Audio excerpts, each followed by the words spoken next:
ए जी आज पोछा मत लगाई, हमरा नैहर से लोग आवता। देखी लोग तो कही लोग कि अपना मर्द से काम करवावेले। अरे वाह, ये तो अच्छा मौका बा इनका घर वाला लोग के सामने इनकर असली सच्चाई दिखावे के कि हमरा पर कितना जुल्म करेली। हम काम करत रहेम और वो लोग देखी लोग कि काम करत रहन तो समझ जाइलो। आज हमरा सब काम करे के बा। अभी पोछा मारेम, फिर कपड़ा खींचेम, फिर बर्तन माजेम, फिर खाना बनाएम, सब काम करेम। मतलब इतना काम करें? हाँ, मर्द के जुबान है, मर्द के जुबान सारा काम करके दिखाएम। कोरी तेरा घर के लोग कब आई? आवते हुए लोग, रास्ता में हुए लोग। ठीक बा। है कहाँ लगे पहुँचे लोग, पता चला? आवते हुए लोग रउआ के लगे चनी धइले बा। ठीक बा, जल्दी से आ जा लोग बस। कब ले आई लोग हो? एक बार पूछा ना।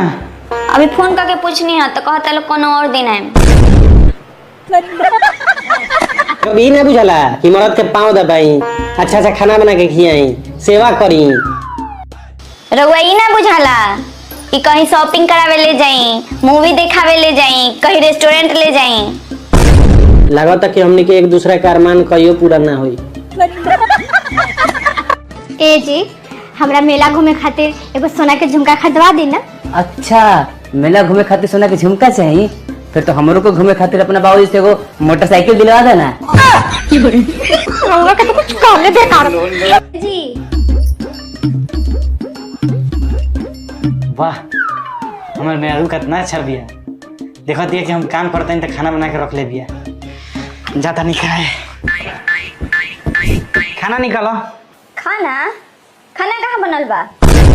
तू अभी आके कहलू ना कि खाना बन गइल बा, चली खाली। उ रउआ के खाए के थोड़ी कहत रहनी हां, उ तो हम कहत रहनी कि हमरा भूख लगल बा, जाके बनाई।